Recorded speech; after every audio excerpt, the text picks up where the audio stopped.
Alors, je vais lire dans le psaume 20 tout le chapitre, versets 1 à 10. Au chef des chantres, psaume de David, que l'Éternel t'exauce au jour de la détresse, que le nom du Dieu de Jacob te protège, que du sanctuaire il t'envoie du secours, que de Sion il te soutienne, qu'il se souvienne de toutes tes offrandes et qu'il agrée tes holocaustes. Pause. Qu'il te donne ce que ton cœur désire et qu'il accomplisse tous tes desseins. Nous nous réjouirons de ton salut, nous lèverons l'étendard au nom de notre Dieu. L'Éternel exaucera tous tes vœux. Je sais déjà que l'Éternel sauve son oint. Il l'exaucera des cieux, de sa sainte demeure, par le secours puissant de sa droite.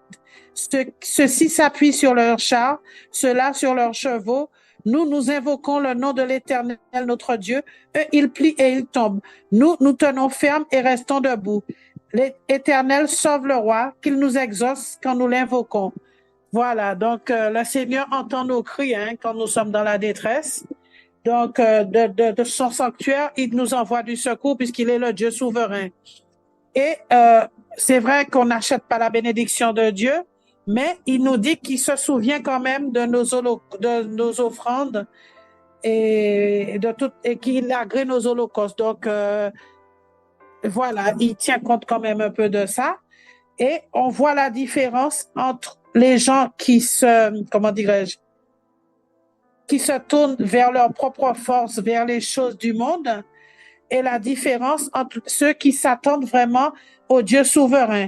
Par le secours, oui, alors ceux-ci s'appuient sur leurs chars, ceux-là sur leurs chevaux. Nous, nous invoquons le nom de l'Éternel, notre Dieu. Eux, ils plient et ils tombent. Voilà la différence. Nous, nous tenons debout et restons, nous, nous tenons fermes et restons debout. Et je peux vous dire qu'à l'hôpital, les gens me demandaient comment je faisais. J'ai dit parce que je suis très croyante. Voilà. Et il y a une dame qui a dit à son mari, mais je crois que c'est ce qu'il nous faut parce qu'il n'était pas croyant. Donc, ils ont vu la différence quand quelqu'un vraiment s'attend à Christ. Et voilà, quoi. Et la différence, quand votre maison est bâtie sur le sable, eh ben, elle s'effondre. Là, nous sommes bâtis sur le roc. Voilà. Amen. Voilà, c'est tout ce que je voulais dire pour comment Amen, amen. résumer ce homme-là. Amen.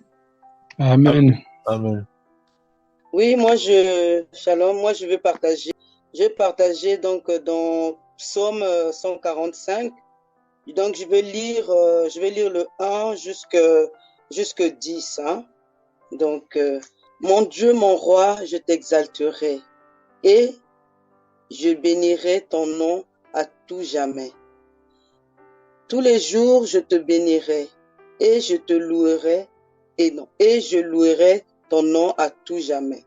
Le Seigneur est grand, comblé de louanges, sa grandeur est insondable. D'une génération à l'autre, on vantera tes œuvres, on proclamera tes prouesses. Je répéterai le récit de tes miracles, la gloire éclatante de ta splendeur. On dira la puissance de tes prodiges, et je raconterai tes hauts faits. On célébrera le souvenir de tes immenses bienfaits. On acclamera ta justice. Le Seigneur est bienveillant et miséricordieux, lent à la colère et d'une grande fidélité. Le Seigneur est bon pour tous, plein de tendresse pour toutes ses œuvres. Tout ensemble, tes œuvres te loueront, Seigneur.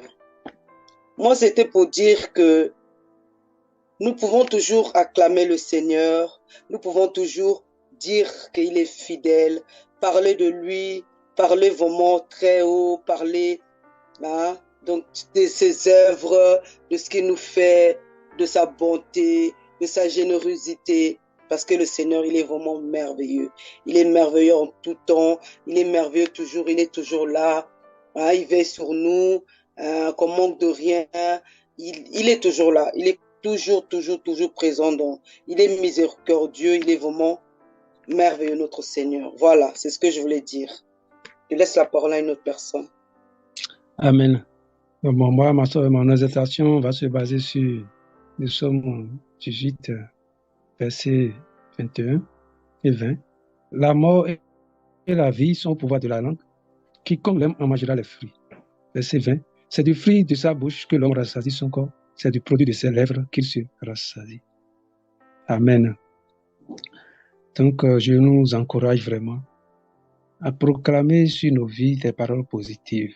Rien que des paroles positives, quel que soit ce que dit la science, quel que soit ce que dit la médecine, quel que soit ce que dit la technologie, sur notre santé, notre travail, nous restons positifs.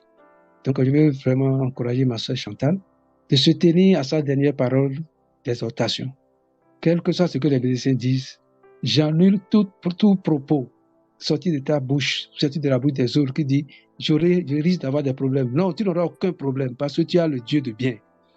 Tu as le Dieu des merveilles avec toi, tel que tu le proclames. Et ça a permis et ça a exaucé les autres, qu'il en soit toujours ainsi pour toi. Que l'Éternel éloigne de la bouche de chacun de nous toute parole de malédiction envers nous-mêmes. Qu'il éloigne de nous toute parole de découragement, toute parole qui va réjouir le cœur de Satan. Car si nous disons nous aurons des problèmes, nous aurons des difficultés, c'est que nous l'invitons dans notre vie.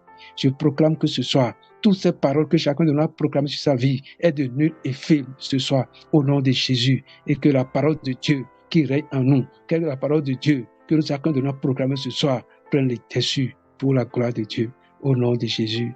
Amen, amen, amen.